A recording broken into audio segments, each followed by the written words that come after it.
Good evening. My name is Tara Farwana, and I am a first-year MPP student at the Harris School of Public Policy and a current Fellows Ambassador at the Institute of Politics. Thank you for joining us for tonight's conversation on the future of Puerto Rico's political status. Before we begin the discussion, a few housekeeping matters. First, we cannot see or hear you, so don't worry about muting your microphone or any background noise. In about 30 to 40 minutes, we will take questions from the audience, and you can check the Zoom chat for instructions on how to do this. We also have two upcoming speaker series events this week that we hope you can join. First, this Thursday at 5 p.m., the IOP will be hosting a conversation looking back at the 15-year anniversary since then U.S. Senator Barack Obama launched his presidential campaign. The event will be held at the Quadrangle Club and features many of the campaign's top players, including the IOP's own David Axelrod, Robert Gibbs, John Favreau, and others. Next, this Friday at noon, David Axelrod will lead a virtual conversation with U.S. Senator Todd Young, who is a Republican from Indiana. You can sign up for our newsletter and stay up to date on all things IOP, including paid internships, events, fellow seminars, voter registration, and more. There will be a link in the chat to sign up for the newsletter. Now, I want to give a quick overview on the amazing panelists and moderator we have for tonight's discussion. First, Dr. Nydia Bonilla is a professor in Hunter College's Department of Africana, Puerto Rican, and Latino Studies. She currently serves as the director of El Centro, the Center for Puerto Rican Studies at Hunter College. Ms. Bonilla is also the author of two books, including Aftershocks of Disaster, Puerto Rico Before and After the Storm. Dr. Bonilla has a PhD in anthropology from the University of Chicago. Next, former Congressman Luis Gutierrez is a Democrat who represented Illinois' 4th Congressional District from 1993 to 2019. Prior to his election to Congress, he served on the Chicago City Council, where he represented the 26th Ward. Next, former Speaker Melissa Mark Viverito spent 12 years as a member of the New York City Council, including 4 years as the first woman and the first person of color to be elected Speaker. After she left the City Council in 2017, she became the director of the Power for Puerto Rico, and since 2020, she has served as the Chief Policy Advisor at the Puerto Rico Cultural Center. Our final panelist is Congressman Jose Bernardo Marquez, who is a current at-large member of the Puerto Rico House of Representatives. He's also an attorney and a member of the Citizens Victory Movement. Moderating tonight's discussion is Carmen Julene Cruz Soto, who served as the mayor of San Juan, Puerto Rico from 2013 until 2020. Prior to her time as mayor, she served in Puerto Rico's House of Representatives for 4 years. She's also currently serving as a Pritzker Fellow at the Institute of Politics. Without further ado, I will hand it over to the panelists. Thank you all again for joining. Thank you very much, Tara, and thank you all who have just signed up to listen to this very important discussion. It's very important for both Puerto Rico and for the United States. In 1493, Puerto Rico became a colony of Spain, and in 1898, after the Spanish-American War, Puerto Rico was given to the United States. The discussion of Puerto Rico's political future is something that can be heard in every barbecue, every birthday, every place where there are one or two Puerto Ricans. This discussion is something that both may unite us and something that most often divide us. To put into perspective why the process of decolonization is not only important for Puerto Rico, but for the United States, I had a brief conversation with Dr. Nydia Bonilla earlier this afternoon, and we're going to show you that recording right now.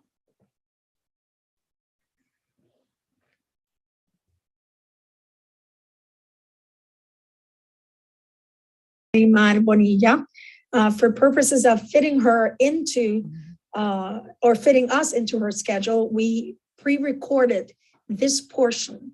What you're going to see after this, it's live, but my conversation with Dr. Nydia Bonilla, who is in fact a graduate from the University of Chicago, Illinois. She has her doctorate in anthropology, and I thank you very much for taking the time of being with us today.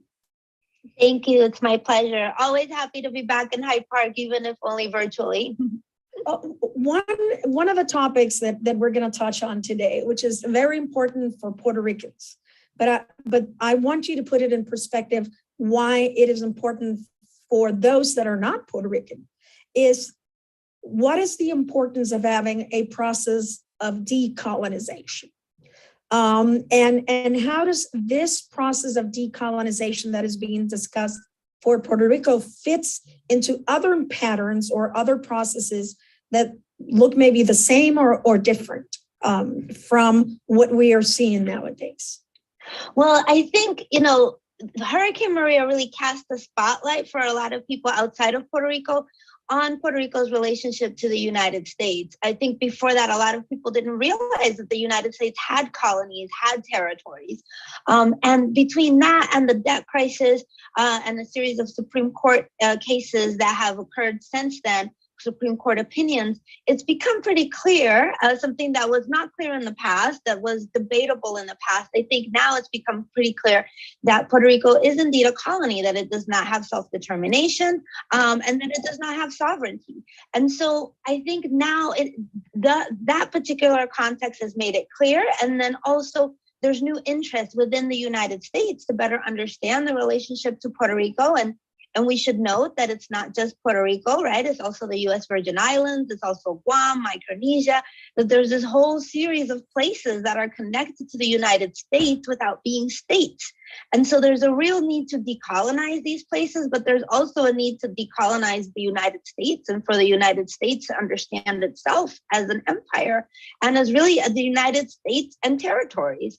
And for United Statesians, estadounidenses, right, to think about that and to decide what they want their nation to be. Do they want their nation to be an empire, or do they want to undertake a process of decolonization?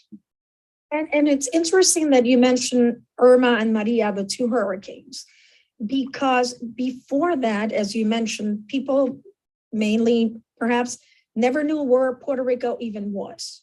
But it made it evident, for example, one quick example is Puerto Rico was not allowed to buy lampposts and generators for countries that the US buys them. We had to petition for permission from the US, and it was negated at the time. But let me put this question right down the center lane.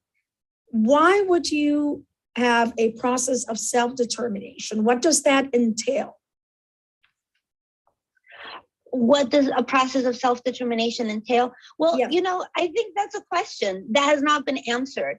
And that's something that for me, I get very frustrated when politicians in Washington, when they're asked, what they support for Puerto Ricans, they say, we support self-determination, as if no matter what Puerto Ricans decided, the US would accept it. And so I think that that's always been something that, we've needed the United States to also speak about their interest in maintaining a territory and what relationship they want to have.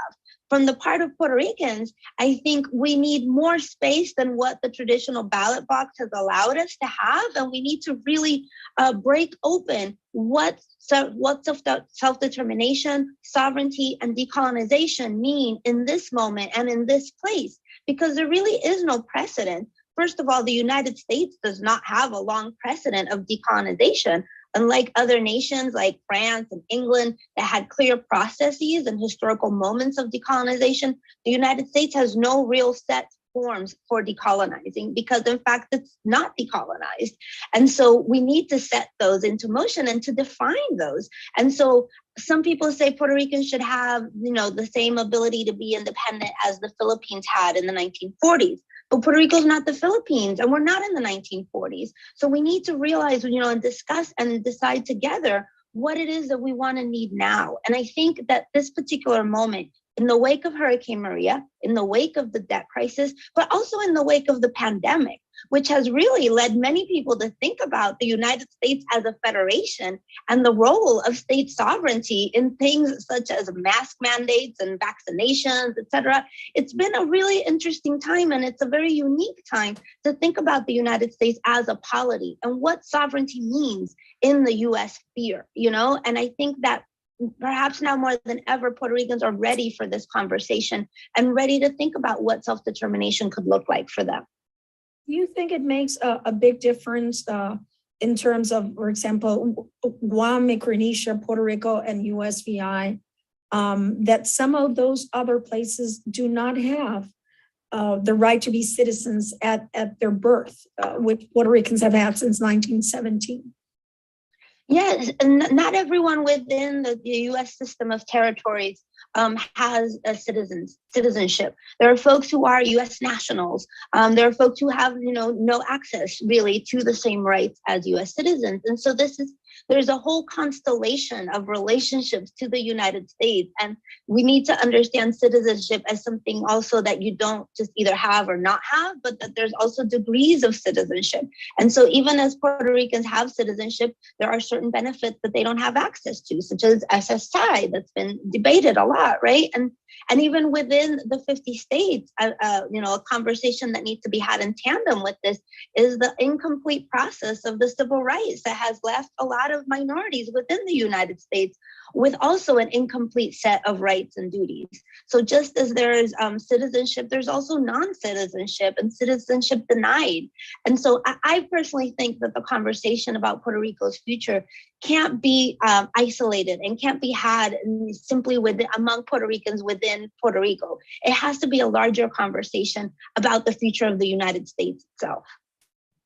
Are there certain steps that any country that has undergone a process of decolonization or allowing self-determination for their territories, certain steps that are the same for all of them? No, there's been different steps at different moments of times and different processes. There's been processes of secession. There's been processes of annexation. There's been processes of incorporation.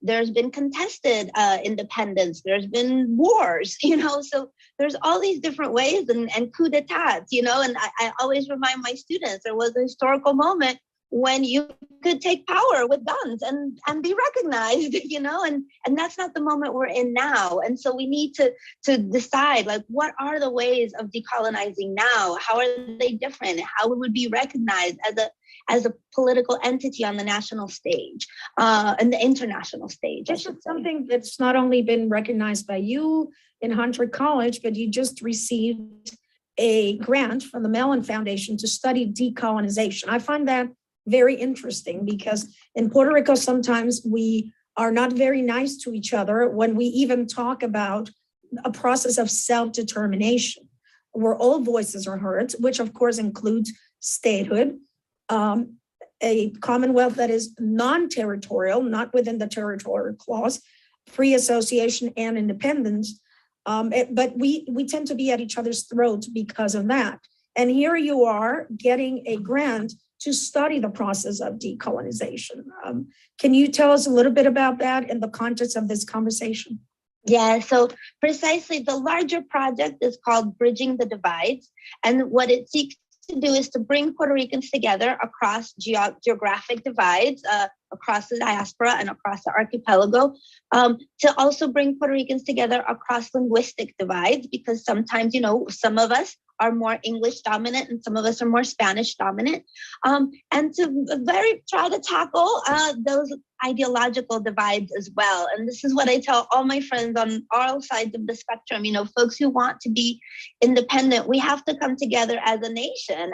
We can't, chart our own path without the folks who don't want to be independent. And similarly, those who want to be a state, you can't, enter into the United States expecting there to be an immediate civil war from those who want to secede, right? So we need to think together. And another thing that I've long been passionate about is that I feel like even though we have all these differences and we sometimes don't deal with those differences in the best way, I think we share a lot in our diagnostic of what is the problem in Puerto Rico. I think where we get divided is on the solutions. But I think we all agree on certain issues about economics, about education, about right to work, about certain constitutional rights that we want to see in our society. And we're a lot of us, I would say the majority, we agree that we want change, that we are not happy with the relationship that we have now, and with the problems with that relationship is. So my hope as an academic, right? So I get to do this work that is in some ways easier than the hard work of the politicians who have to then implement some policy. But our hope is to come together and to try to think through legal precedents, historical precedents, comparative cases, but also think about those hard and thorny questions about Puerto Rico's decolonization, such as what will be the role of the diaspora? There really is no precedent for a decolonizing process in which a diaspora is larger than the population in the territory itself, so what implications does that have? And also to think through, what does decolonization mean now, and how does it relate to other struggles such as gender justice, racial equality? How are we going to decolonize in a way that will create a more just and equitable Puerto Rico? And so our program is going to bring together academics, but also journalists who are very key to disseminating information and doing in research also, and artists, because I think that in some ways artists are key for opening up our imagination and creating what I describe as conceptual pathways, new ways of thinking about the future. And I always point to this mural of the Black and white flag in Puerto Rico as an example of a kind of art piece that is so important for thinking about the political future, because when this mural was painted from red, white, and blue Puerto Rican flag to black and white, some people thought it was vandalism. Other people saw it as a sign of mourning for the death of a kind of Puerto Rico, and others saw it as a call to arms of a new political era. And then from that moment to now we see that black and white flag everywhere, and it really will be the historians of the future who will tell us what that black and white flag really means. But we know it signals something. We thank you very much for taking the time, Dr. Bonilla, for coming back to Hyde Park and for setting up the basis and the platform for the conversation that we're going to have from a political perspective coming forward in the next few minutes. Well, there we have it. It was a very interesting discussion with her. I wish we had a lot more time, but she said something that is very true. This is quite a divisive topic for Puerto Ricans. For example, I often say, I am a Puerto Rican national with a U.S. citizen. I am not a U.S. citizen living in Puerto Rico. There are other people in Puerto Rico that feels themselves to be Americans living in Puerto Rico, even though they're cultural and they've been born and raised all their lives. So this is something that touches at the core of who we are as Puerto Ricans, but as Dr. Bonilla told us, this is something that touches at the core of what the United States is and what it wants to be. I want to start the conversation with our panelists today with Melissa Mark Viverito, a former Speaker of the House of Municipal Legislature in New York City. And Melissa, one of the things that Dr. Bonilla said, she said, we are pretty much on common ground about the diagnostics of the things that are wrong in Puerto Rico, but we do have differences in terms of the solution. So one of the solutions is this process of self-determination. And there's a bill that has been introduced in the House by Congresswoman Nydia Velázquez and Congresswoman Alexandria Ocasio-Cortez, HR 2070. And I would like you to take us through and just summarize the platform that this bill gives Puerto Ricans to decide and start talking and deciding about the future of our political relationship with the U.S.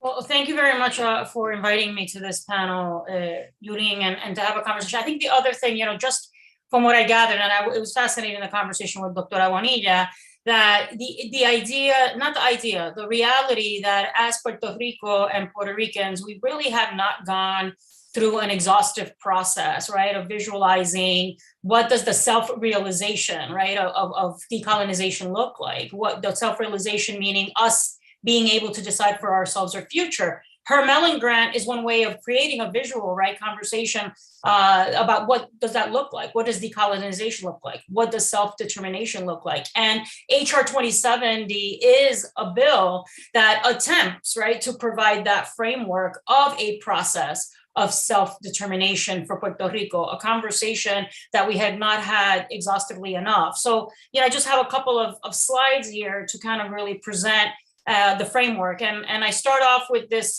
slide that presents a quote from President Biden when he was candidate Biden, right? Talking about that he will engage Puerto Ricans, including representatives of every status option, in a process of self-determination, listening and developing federal legislation that outlines a fair path forward.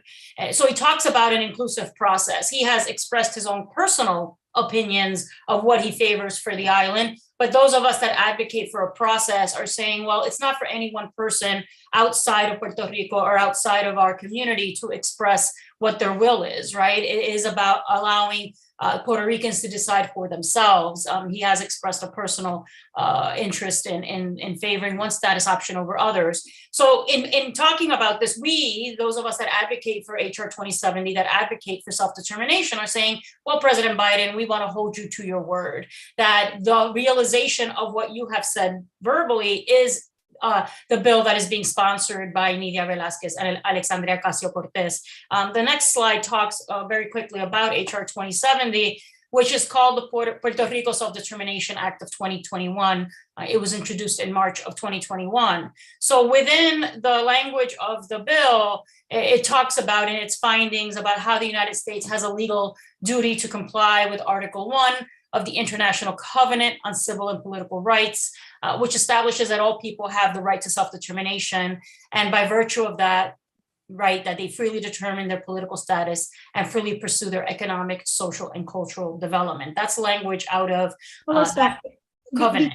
Before you go on, is this the first time that posed to Congress a piece of legislation that plainly says that Puerto Rico is a colony of the United States?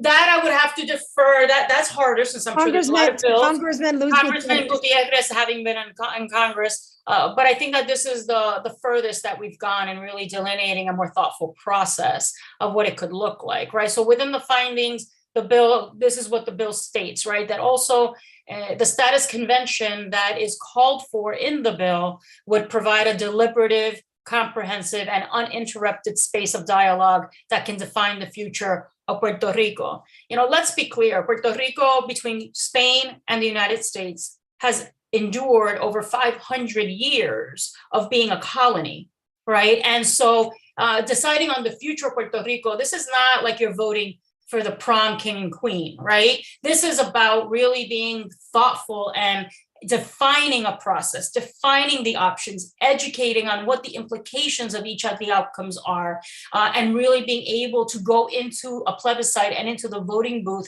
fully informed of the implications of an option that you are going to vote for. That has never happened with any of the plebiscites, so-called plebiscites that have occurred in the past. If I could go to the next slide. Very specifically, this is the steps that are outlined in the bill. Right, Puerto Rico's legislature would create a status convention. A status convention then would be made up of delegates, right, who would be elected by Puerto Rican voters. Delegates then would debate draft definitions on self-determination options with transition plans, right? The bill also calls for that every option that would be on a ballot has to come with it with transition plans of how you transition into that status option.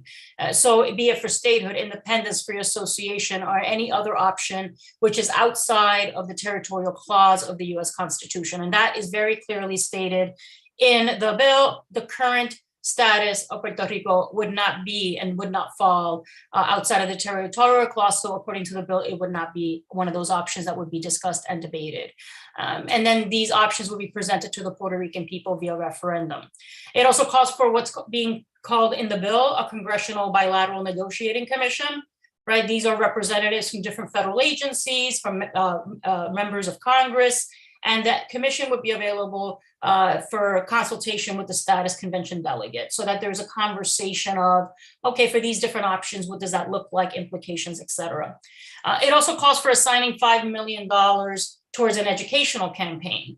So as part of the process, it is to come up with the options, but then also to equally divide those $5 million into however many options are on the ballot, so that there is a way of communicating and demonstrating what each of the options are and the implications for each option. If I may, that is a process similar to what the United States went through in order to become the United States. And in fact, those that have studied the history know that there were about 2 years where there were the federalists and non-federalists talking about how much power the federal government should have over the states. So this is a process that is not foreign.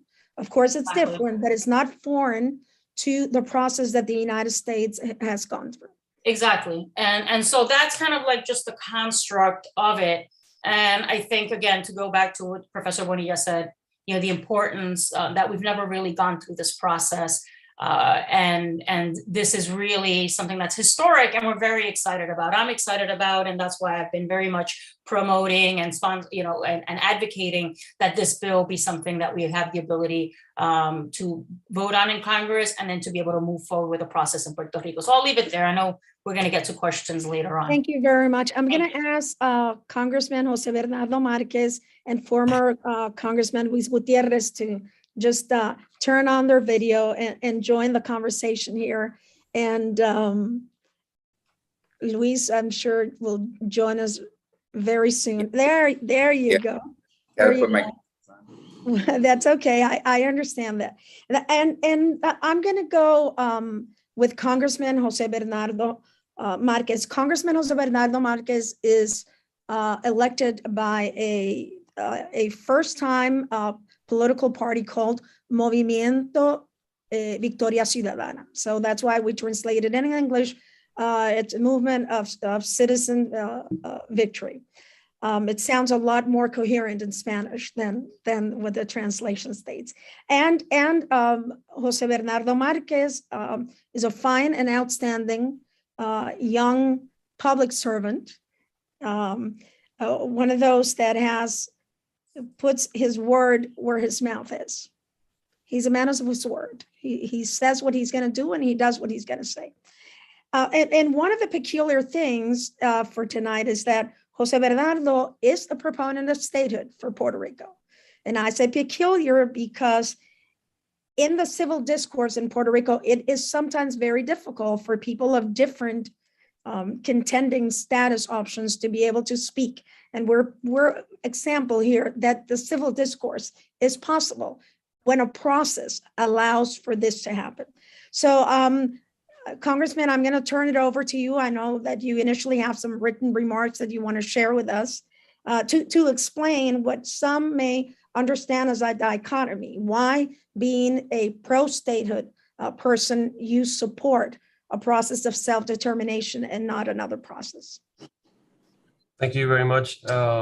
First of all, we'd like to thank the University of Chicago for hosting this important and necessary conversation. I would also like to thank moderator Carmen Yulín for inviting me to share my point of view on Puerto Rico's political status. I would like to emphasize first the importance of the topic. We've already had a great introduction with Yarimar Bonilla and Melissa Mark. Just three main reasons why I think this issue is so important for us. The basic one is democratic legitimacy. I'm not going to expand on that because Yarimar Bonilla already did that. The second one, I would say the material consequences of colonialism, the current relationship between the United States and Puerto Rico causes unjust economic conditions for the people of Puerto Rico. We are definitely seeing this with the fiscal board right now and the current debt agreements under Promesa. And in recent days, public employees have taken the streets in protest for profoundly unjust working conditions. And another one that I would add as a young politician is that the status dilemma excessively fills and exhausts local politics in Puerto Rico. We have been discussing this topic for so long and occupies so much of our public discussion that it does not allow for other problems of our society to be properly addressed. To give an example, the three major parties in Puerto Rico until recently were defined and divided according to the status preference. We had a pro-statehood party, a pro-commonwealth party, and a pro-independence party. So what defines these parties is not necessarily their views on government, economic, or social politics. It's their relationship with the United States. And to illustrate this more clearly, the current governor of Puerto Rico and the current resident commissioner belong to the same party in the local politics in Puerto Rico, but at the same time belong to different parties at the national level. So their views on what kind of government, the relationship between public and private investments, economic inequality, environmental protection should be or are totally different if we let go of their participation in the national politics, in the Democratic and Republican Party. So what I'm trying to suggest is that the Puerto Rico status dilemma has obstructed and consumed public discussion in Puerto Rico and political organization without moving a needle forward on this issue. And in addition to the reasons already mentioned, democratic legitimacy, material consequences, solving Puerto Rico's political status is necessary in order for our society to move on and organize politically around pressing public issues. And moving on to the question of a decolonization process and why I, as a stateholder, support the Self-Determination Act and the process that Melissa Mark described before, I would say there are two main reasons. One is, you could say it's theoretical, and the other one is more practical. The theoretical one, I would say that solving the colonial status is probably the most consequential decision in Puerto Rico's history. Therefore, I believe that a truly informed and democratic participation in such a process requires clarity of the options and the consequences, public representation and deliberation of the different options, a binding commitment from the United States in honoring the results of the process, and a well-designed referendum that is available to reflect the people's preference. So my position is that statehood will probably win in any process, but Puerto Ricans should have the right to vote with a complete set of facts regarding the options, knowing the US position in every one of them, and also understanding the political, the economic, and the social consequences of each one. We have unsuccessfully tried to promote a solution to the status through normal politics and the ordinary legislative assembly in Puerto Rico. This has not been effective because normal politics in Puerto Rico are controlled by one group, and because normal politics have not drawn sufficient attention and response from the US government. So this takes me to the second reason, the more practical reason. The United States government has been historically reluctant to solve Puerto Rico's status or commit to a specific option. The usual soundbite, as Melissa Mark mentioned before, has been a respect for self-determination and the right of the Puerto Rican people to decide, but the underlying situation has been an indecisiveness and a lack of urgency from the mainland on the matter. The United States government tends to put the blame on the Puerto Rican people for the indecision.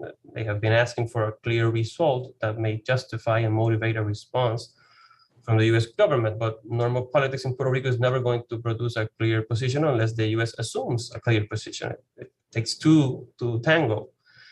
Because of the political divisions I described before, whoever is in power in Puerto Rico's legislature tends to promote their specific preference. So unless the US government at least commits to a process and its different alternatives, Puerto Rico's normal politics are going to keep on dancing alone to a song that we do not know if the US is interested in dancing and to what rhythm or to what pace. If historically the US has only been willing to commit to an abstract self-determination principle, I say we should demand a real self-determination process that can produce a definitive result. And that is to say, if the US has avoided an outcome and Puerto Ricans are divided on the outcome as well, can we at least all agree on the process and the options for now. So in sum, HR 2070 promotes an informed, inclusive, and up-to-date process on the most consequential political decision in Puerto Rican history. Also, it puts the ball on the US side of the court, as we say in Puerto Rico, pone la bola en la cancha, no? Put the ball on the side of the US court. And if the official and public position has always been to respect self-determination, then give us self-determination and with viable and binding options, and we'll give you the result. That's basically my position. Thank you very much, Congressman. Former Congressman Luis Gutierrez, I am astonished at how into the conversation you are. I can see you thinking about all this. So I'm just going to go ahead and ask you one simple question. Why would this process be generating a result different than all the other plebiscites that we have had in Puerto Rico, where sometimes the Commonwealth has won, sometimes the statehood has won? Why is this different than other processes that have happened and that are currently also under discussion? Well, Carmen Yulín, number one, thank you for the invitation, and thank you for your work in defense of the people of Puerto Rico, especially those that have the least amount of power and those to defend themselves. So I'm very thankful to you for that. I'm very pleased to be here. Let me just start with this. This proposal guarantees that there is a dialogue, a conversation between the people of Puerto Rico and the people of the United States of America through the Congress of the United States, the executive branch of government. Why do I say that? Because while it empowers the people of Puerto Rico to create a constitutional convention, and we know what that is, we had one. It created the United States of America, where people came together to create to form a constitution. And so that's what we're talking about. So first of all, it says to the people of Puerto Rico, you get together, talk about the future, define that future, have a vote on it, and we're going to guarantee that the Congress of the United States respects the will of the people of Puerto Rico. But at the same time, it says, don't think anybody's going to be able to lie. Don't think you're going to be able to say, for example, oh, don't worry, under statehood, you get to speak Spanish, and Spanish will continue to be the official language of the people of Puerto Rico. And don't worry, you'll have an Olympic team and all kinds of international. No, I doubt very much that that is going to be the consequence of that conversation. Why do I say that? Because Carmen Yulín, at this stage, as it develops, the conversation, the dialogue, the resolution of the status of Puerto Rico on the island of Puerto Rico by Puerto Ricans, of course, that will be done in consultation, in reference, in conversations, in dialogue with members of the Congress and with the executive branch of government. That's the answer to your question.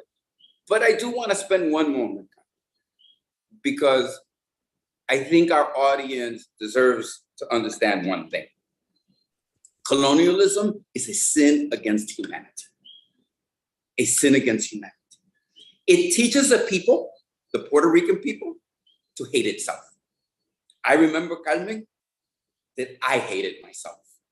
I remember thinking of myself as less worthy, as less equal, as less able to achieve.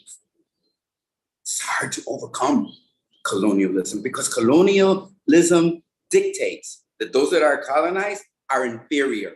How else, Carmen?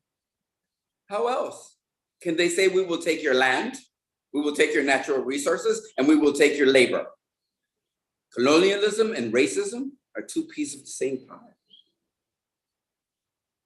One is international.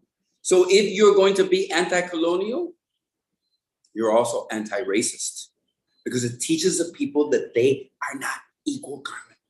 That is the way that the superstructure, as they have said before, those that have studied colonialism, you really don't need a standing army. If you control people's food, if you control how they think, how they are educated, you can control them without shooting a single bullet, but they have shot them here on the island of Puerto Rico. So let's understand that currently in Puerto Rico, you asked the question, did the Congress of the United States ever finally recognize that Puerto Rico is a colony of the United States? I would say yes. When the Congress of the United States passed PROMESA, the Fiscal Control Board, it stated very clearly, and I was a member of Congress and voted against PROMESA because I've always been anti-colonial, and said, no, I will not vote for this.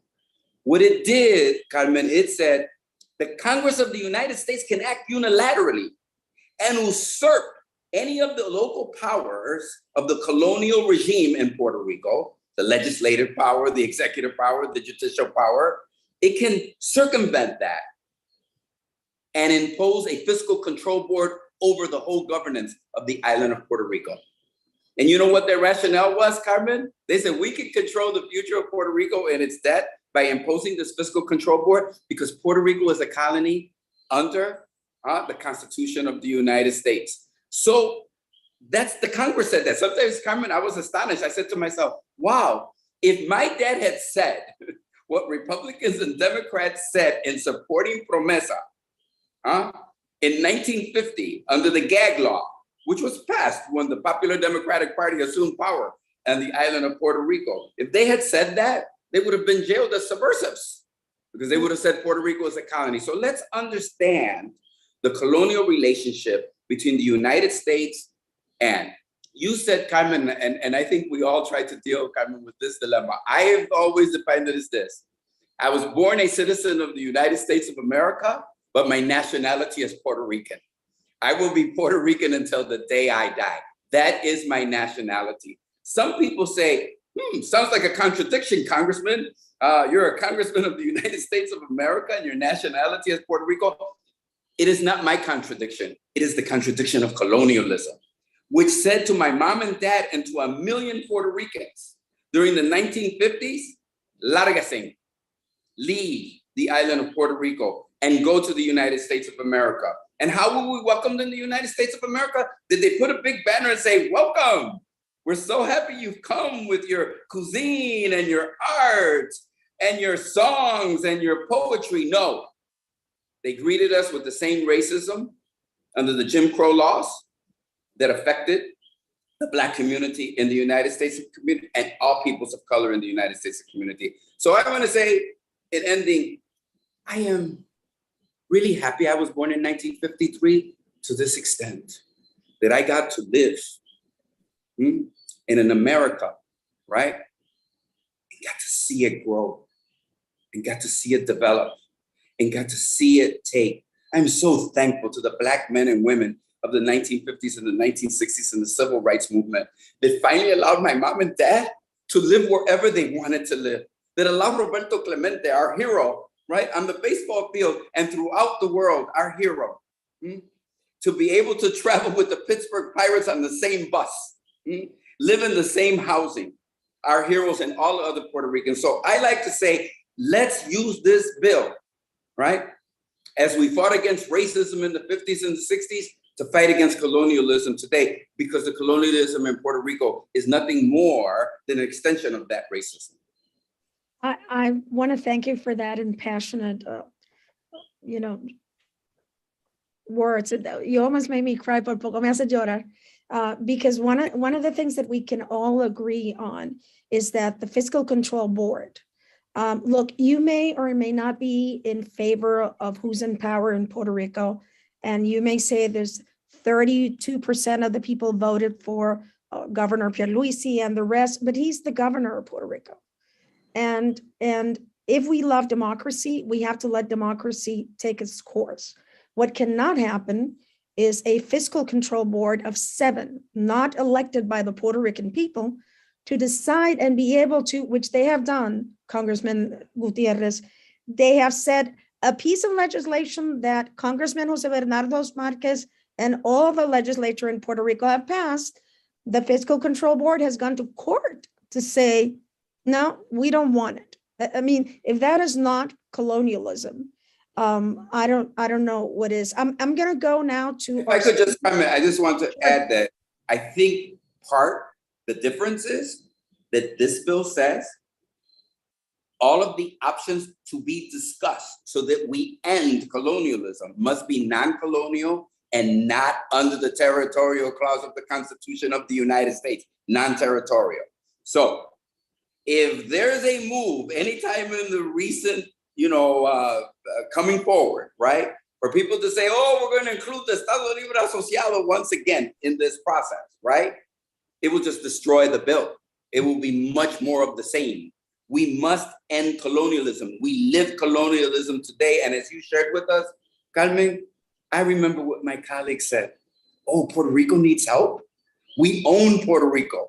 The Supreme Court of the United States said Puerto Rico, right, belongs to, but is not a part of the United States of America. How much more to equate right? Colonialism with a sin against humanity. Thank you, Carmen. We're going to go to the students now. Any student that is going to be asking the question and coming up can do it right now. I think we have Iman Snobar. Should I ask the question for Iman, Joel? Yes. Okay, let's go. Danielle, come into and ask your question, please.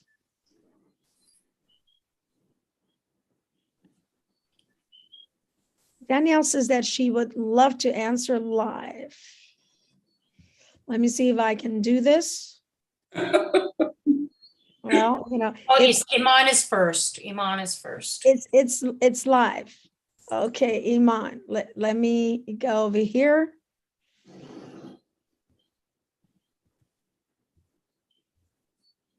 Answer live. Are they in the room? Can they speak?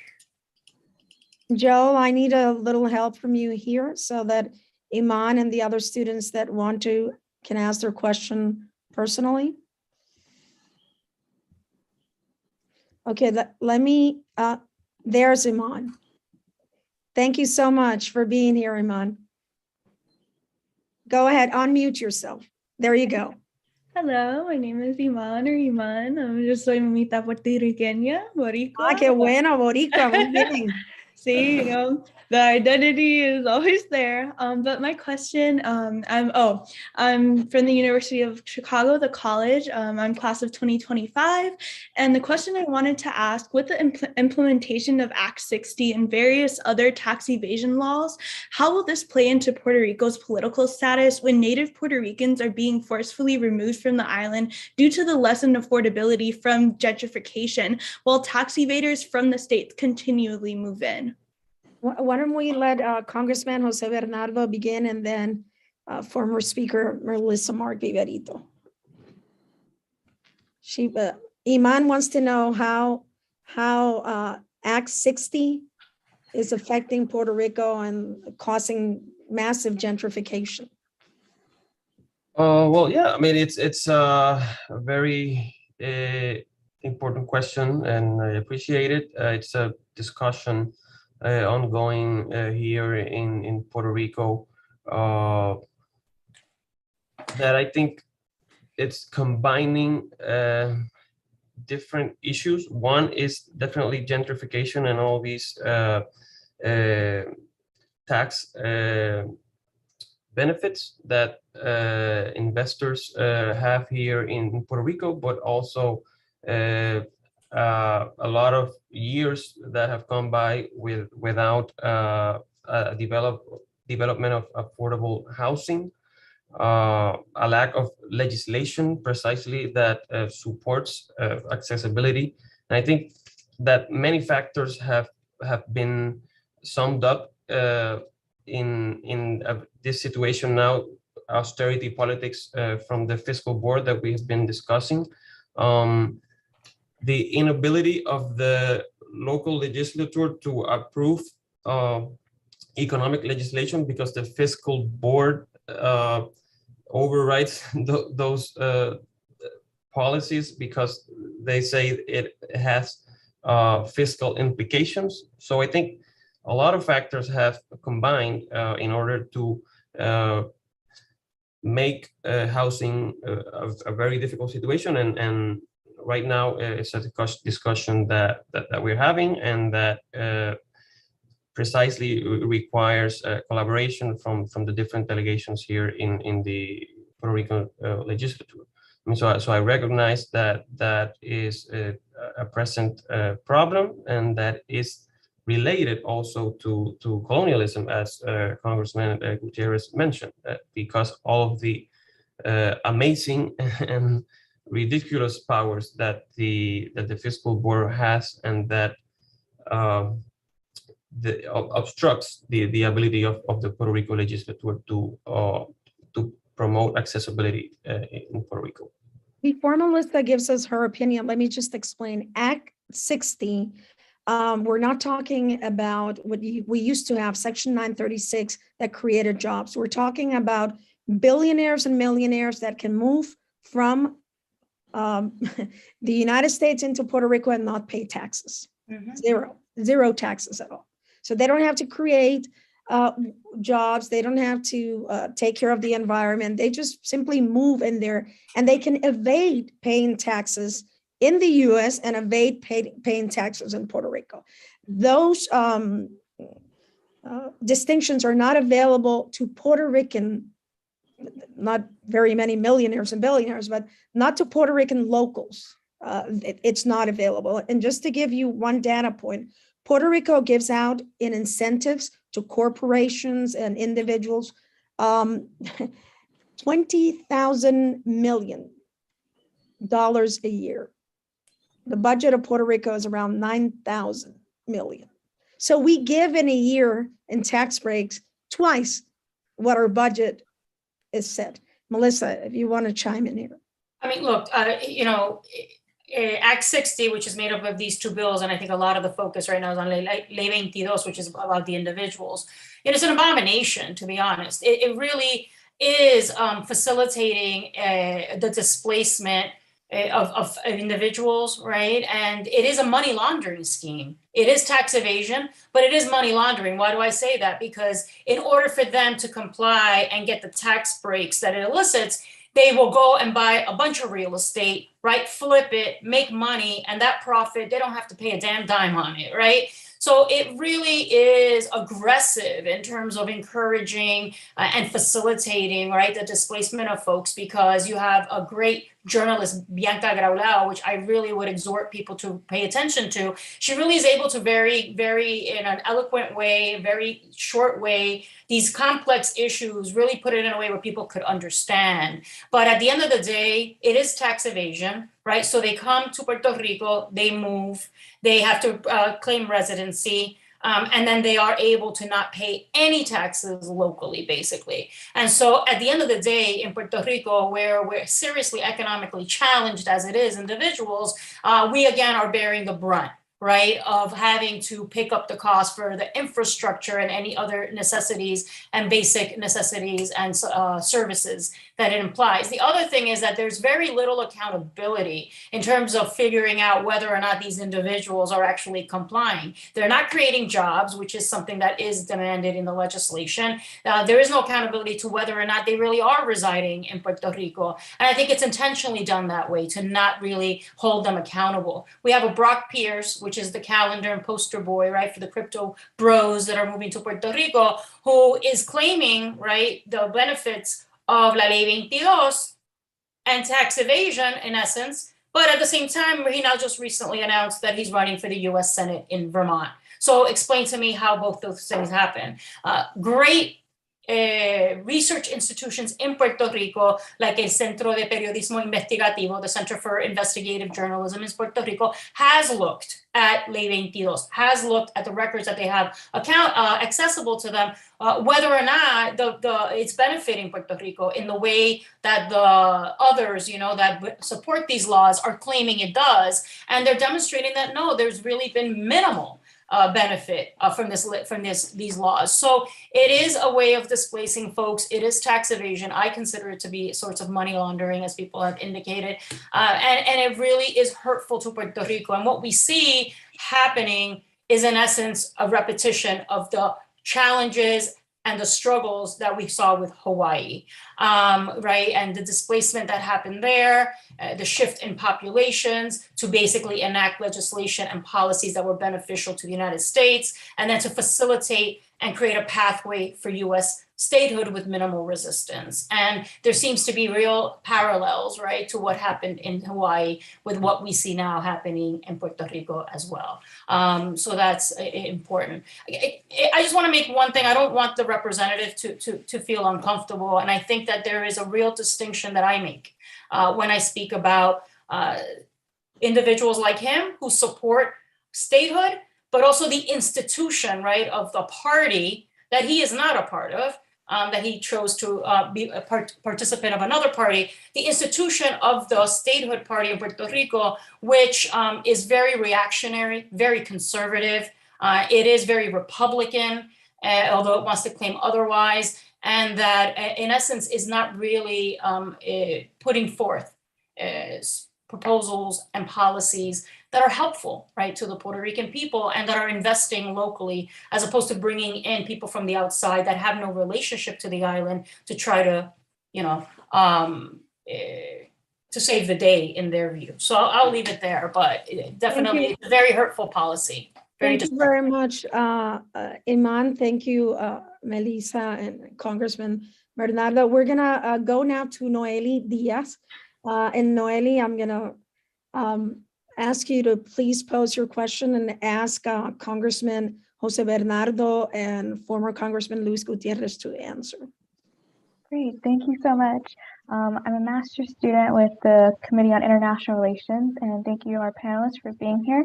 My question to you all is regarding how your status preference for Puerto Rico will impact the health and social service system, especially in being better suited in meeting the needs of the people compared to how it is being met right now.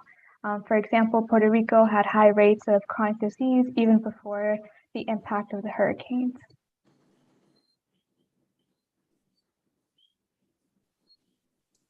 Congressman?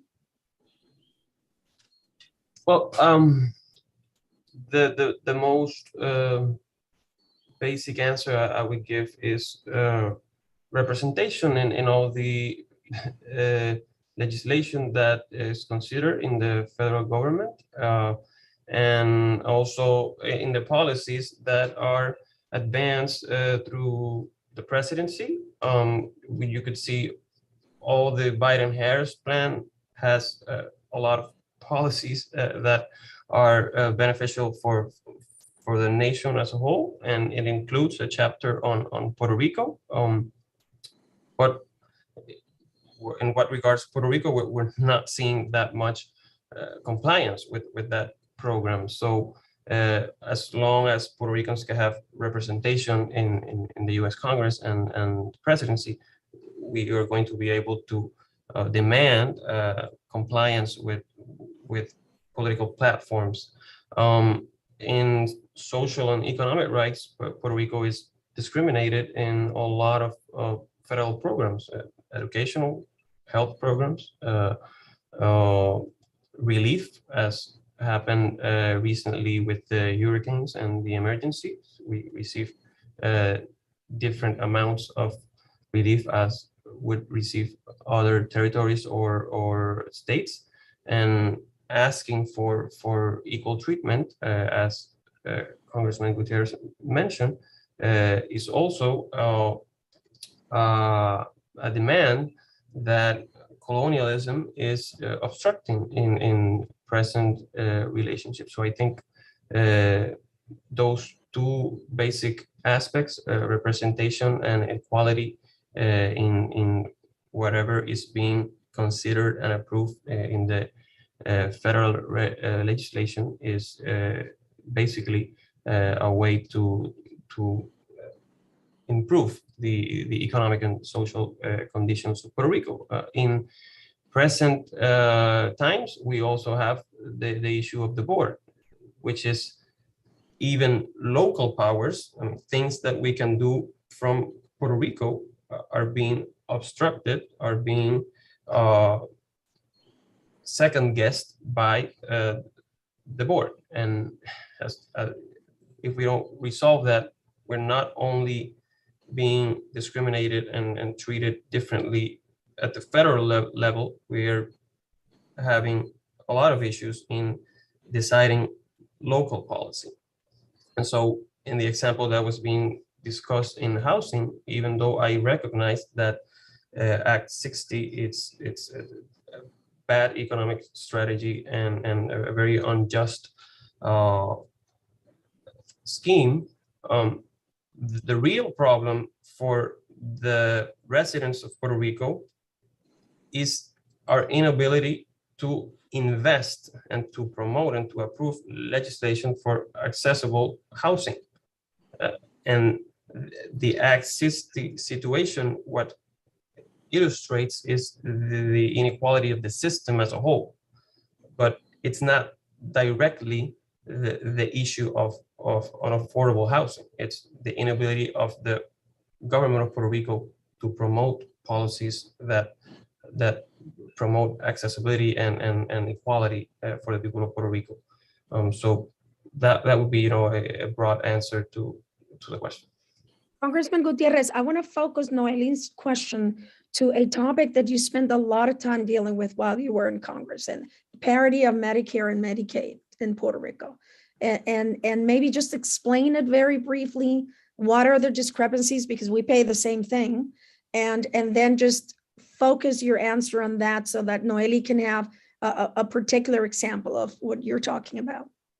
Well, first of all, we don't get the same, in other words, a doctor in Puerto Rico or a hospital in Puerto Rico does not receive the same reimbursement under Medicare or Medicaid as they do in any one of the 50 states. That's the simplest way to describe it. Puerto Rico gets a lump sum of money and we distribute it. The fact is that in Puerto Rico, over 60% of the population lives off of Medicaid.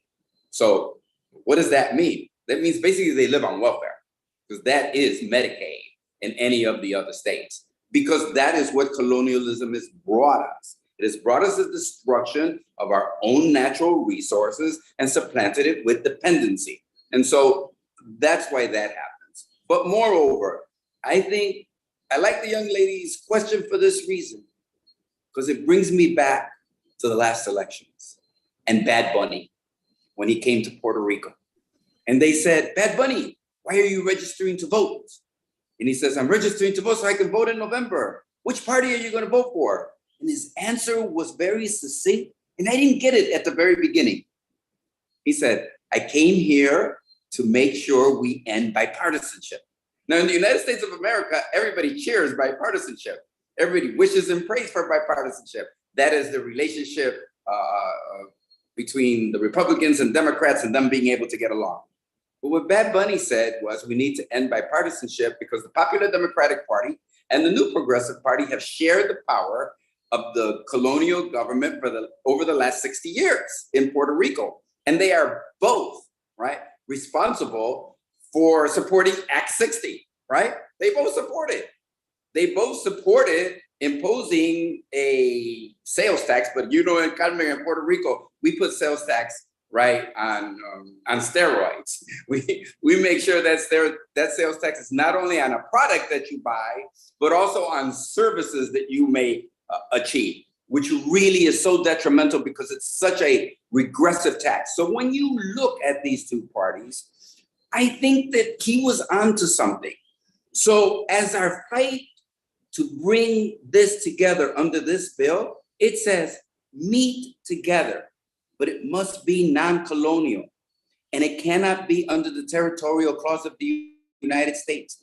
And you know what? You cannot make promises that are impossible to keep, whether they are for statehood or the Estado Libre Asociado. So I think that this process, and my question to the young lady is, look, in Puerto Rico, part of colonialism is our own ability, right? And sadly, the ability that we have to exploit one another. In Puerto Rico, Carmen, you know as well as I do, everybody says, what do you pay? Oh, we pay $7.25. That's the minimum wage. Today in Puerto Rico, we are going to continue to have flight from the island of Puerto Rico unless we address income inequality. And income inequality is what we must deal with once we decolonize the island of Puerto Rico. We must then elect public servants that are there for the working class, for the poor, for those that need a hand up, right? Somebody to help them, not for the rich and the powerful, which the institution of governance in Puerto Rico are for. Remember, Carmen, when I got to Congress of the United States in 1993, there were nearly 4 million Puerto Ricans on the island of Puerto Rico. Today, there are barely 3 million of us. A fourth of our population vanished. It vanished, why? Because in Puerto Rico, they pay a school teacher $20,000 a year. In Chicago, they pay them $60,000. Because the minimum wage here, $7.25, they can't even pay that in a McDonald's in a metropolitan city in the United States of America. Income inequality is also part of the vestiges of colonialism in Puerto Rico, except in Puerto Rico, I have to tell you, Carmen, they got it on steroids. Before we go into it, and I'm sure that Congressman Jose Bernardo Marquez will appreciate it.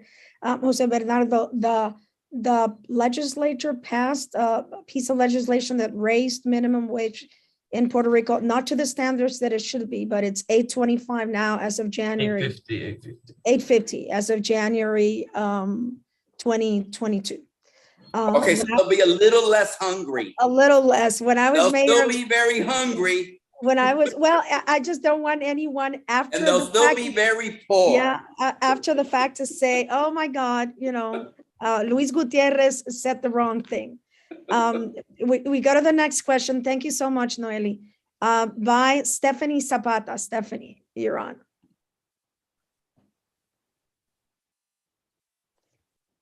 Let me see, Stephanie. Question 3, Joel is telling me. Danielle? Oh. Nicole Martinez.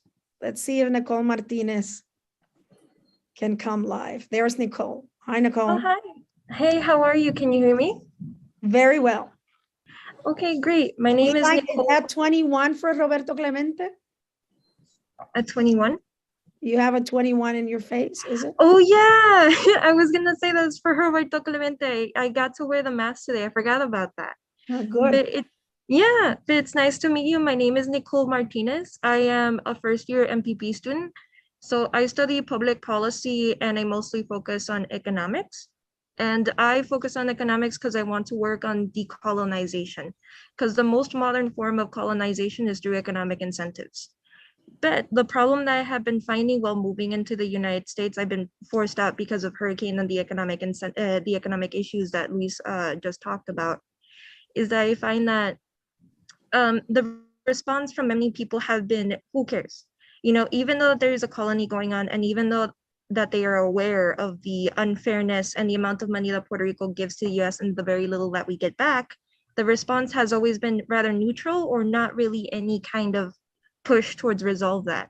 So my question is that right now in public policy and I want to help solve this issue, not just for Puerto Rico, but for other territories and countries that have similar issues. How do you think that we can push this into mainstream interest, especially in terms of the Democratic Party, or even getting some Republicans involved if we can? Melissa, you want to take a crack at that? Look, I think that historically, the way to successfully be able to get allyship, right, and solidarity on these issues is by, we have to, our relationship with the United States is obviously extremely complex. And the lens through which people in the United States looks at Puerto Rico is not compatible, right? We don't see politics of Puerto Rico through a Republican Democratic lens. It is based on what affiliation you are with this, a status option. Although now this new party that a representante is part of is trying to break that bipartisan, right, lockhold that the statehood party, the Commonwealth party have had historically. But the issue is, so then how do we make people on the mainland, right, stateside, understand our issues? And I think that we have to relate our struggles, similar to what the congressman was saying earlier, to the struggles, right, that we're fighting within the United States. When we talk about the civil rights struggle, when we talk about the issues that we're talking about right now, about democracy and safeguarding democracy, and protecting the vote, et cetera, right, and not recreating history. We have a hard time, people acknowledging the realities of Puerto Rico as a colony, right? The issue of the fact that women were sterilized in Puerto Rico, the fact that birth control we were used as guinea pigs to test it out. When we talk about the history of the Ponce Massacre, or La Ley 53, La Ley de la Mordaza, when we talk about the history of our island, people don't understand the struggles that we have undergone and what in reality we've lived. We've got to equate our struggles and make it relatable to struggles I think that people are also living. The way we succeeded, and I was part of the movement to get the Nydia Velázquez and in the diaspora, right? It was that we were able to build coalitions with faith leaders outside of the Puerto Rican community. We made it a human rights, international rights struggle. We also brought on veterans that came to the cause and joined us in terms of saying, no, this is an incredible inequity, injustice. It's inhumane what's happening. We've got to stop it. So we build allyships outside of our community to really make that relatable to other communities and be able to raise the visibility of an issue, the grave injustice, and to try to resolve it. The same when we rallied around our political prisoners, for instance, as well. And so that's the way that we have approached that. Me in advocacy around supporting HR 2070, when we got an open letter that was signed by over 100 organizations across, right, with environmental justice organizations, civil rights organizations, human rights organizations, youth movements. That's, I think, the way that we're able to really raise the visibility and get our issues to be moved forward in sake of equity and justice. Thank you very much, Melissa. Thanks, Nicole. Thanks for wearing that 21. We have Danielle Lopez. Danielle, I apologize. I seem to have hit the wrong button and you didn't come through. So here you are. Take it away. Yeah, no worries at all. Buenas noches. Gracias por tu tiempo. Mi nombre es Danielle Lopez y soy hondureña y filipina. So I definitely would appreciate your time talking about Puerto Rico and the journey to recognizing democracy. My question is more specific on assuming that we have formed this equitable and sovereign Puerto Rico that is a separate nation on its own, recognized from the United States.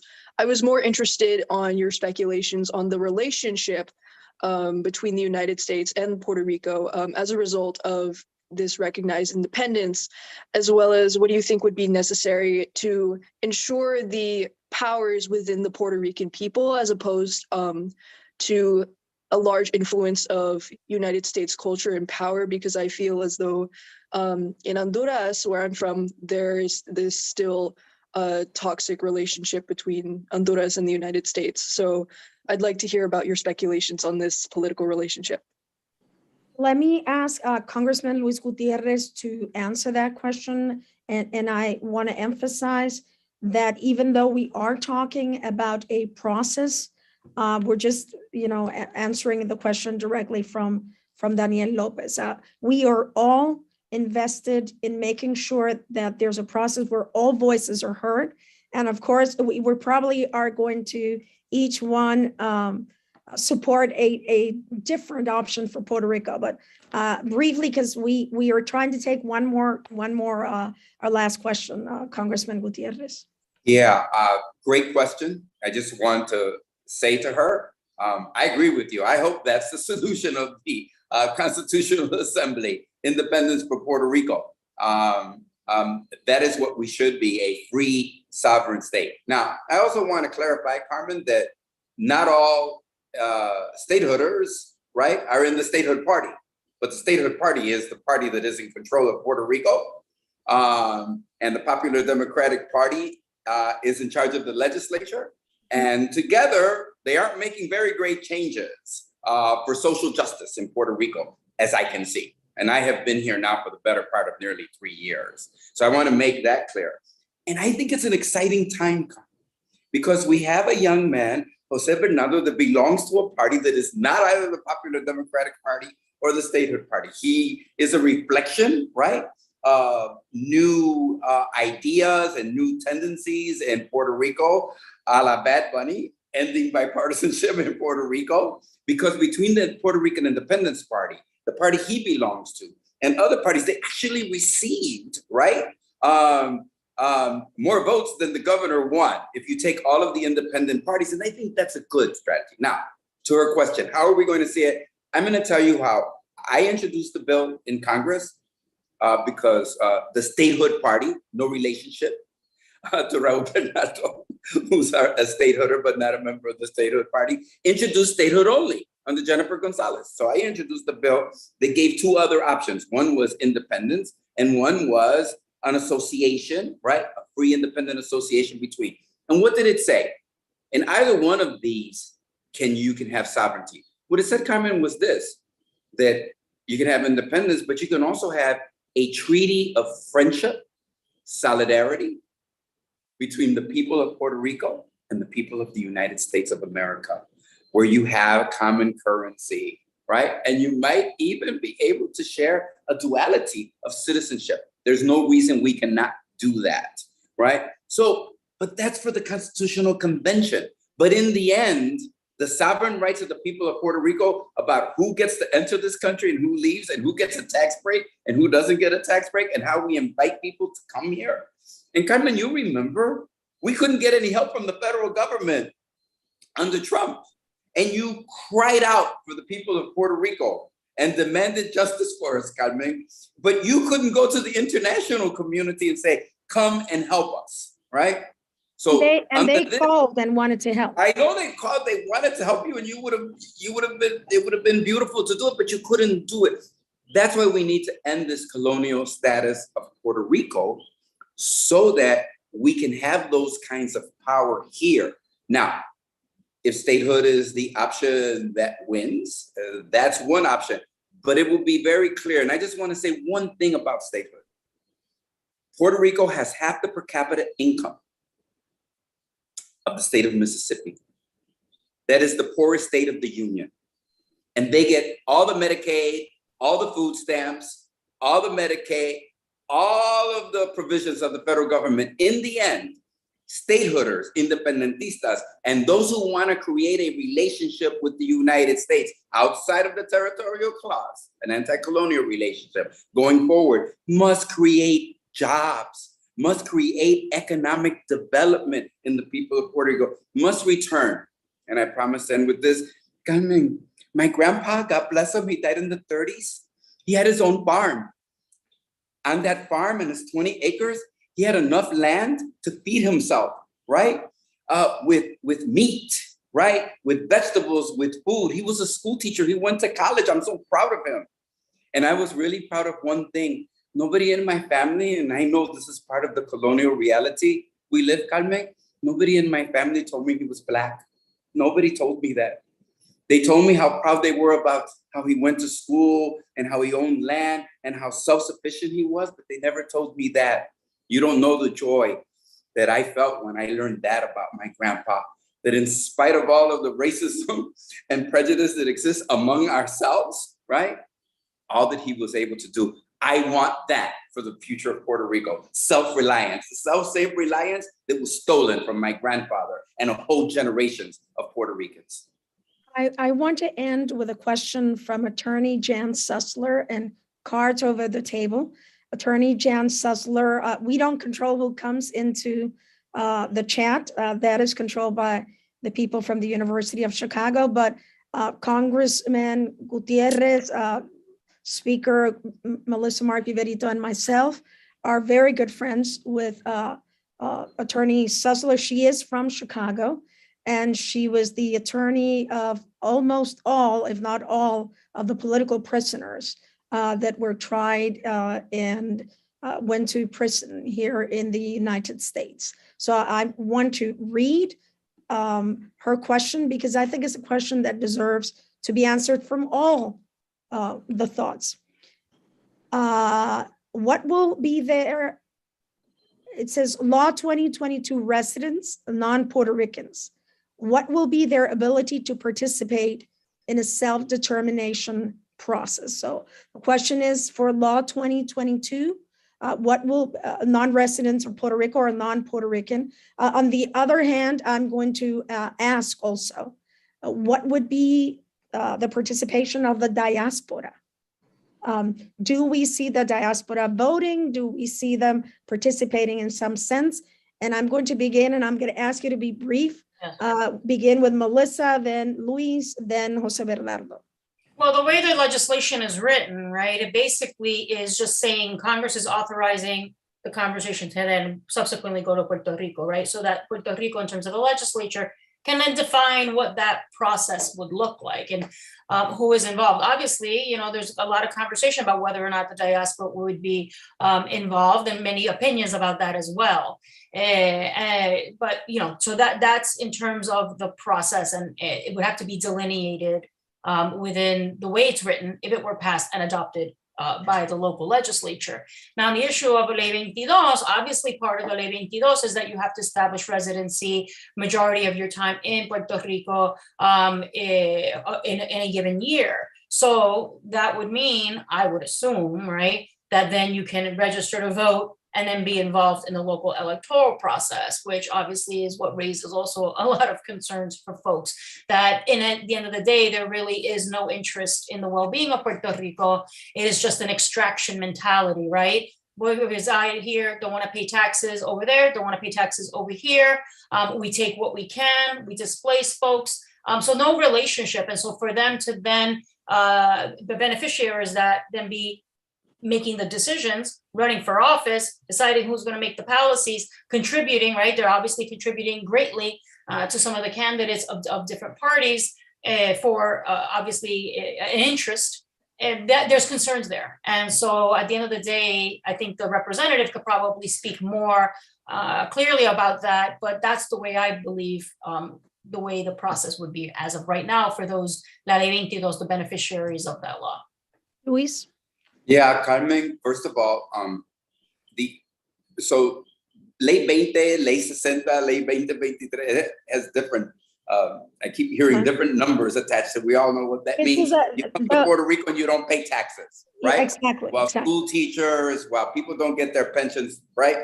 While there is poverty galore, you come here and don't pay taxes. Okay.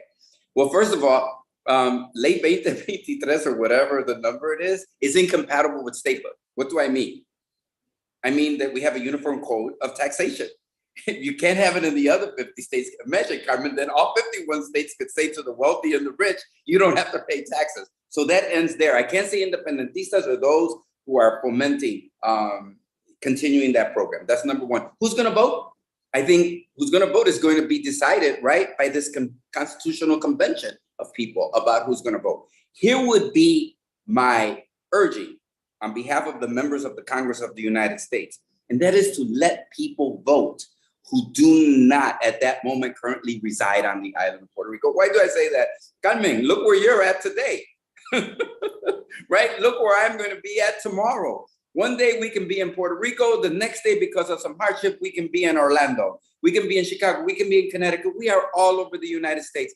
How sad it would be that the future of Puerto Rico to end colonialism would not allow those impacted directly by colonialism and the fact that they had to leave their country because there wasn't a plan to keep them here, right? And they had to leave, that they couldn't determine the future so that one day they could come back, right? And construct a new society, a fairer, more just, more equitable society in Puerto Rico. Thank you, Carmen. Thank you. Congressman Jose Bernardo Marquez. Well, it's an interesting question. I was thinking, I hope we have the opportunity to answer them from the Puerto Rican legislature. I mean, what a great problem to have. I mean, if we were to approve the Self-Determination Act and activate a status convention and then ask ourselves who is going to be able to participate in that process, to elect the delegates to the convention, to vote in the referendum. Right now, I wouldn't say the impact of the Act 22 residents would be massive. I mean, I hope we can eliminate Act 22 before that, because as I said before, it's not a good and a just economic strategy. But I think if it weren't the case and we were in that scenario, we would have to evaluate according to local election laws, the residency question. But I think, and I agree, that the participation of the diaspora is a very important question. How do we guarantee representation and participation of all of those families and population that have had to move and live outside of the island, but are very concerned and attentive to the situation in Puerto Rico. So again, I hope we have the opportunity to answer those questions through a self-determination process that is 124 years late. Thank you very much. Let me finish with this thought. After Hurricanes Irma and Maria, as Congressman Gutierrez mentioned, I stood up on September 29th and said, we are dying here and you are killing us with your bureaucracy and your inefficiency. Yes, that was directed at the president at the time, but it was also directed at the structure that allowed a president to take the right to live away from us. I once said to a reporter that asked me, would it have been different if he was not the president? And I said this: a slave does not stop being a slave if his or her master gives her 3 meals a day and only whips them once a week. Slavery is slavery. Colonialism is colonialism. Being treated better or being treated worse does not eliminate the crime of colonialism. I believe, and I've said it before, that the American people do not want to have colonies. And I know that the Puerto Rican people do not want to be one. We may have different solutions for the problem, but we know that the problem as it stands makes us poor, makes us unable to have a prosperous future. So I want to thank all of you, Melissa, Luis, Jose Bernardo, for proving those that thought otherwise, that we can have a civil conversation, that we can think differently, but still know that the solution begins not with the answer, not with the problem, but with having a process that will allow all non-colonial and non-territorial voices to be heard. Thank you to the Institute of Politics and all of its team for making this possible. Thank you for all the students that are coming every week to listen to me and all of the other cohorts of the Pritzker Fellows. Y muchas bendiciones a todos los que nos estén escuchando, que son boricuas o que son latinos. God bless you all. Thank you very much.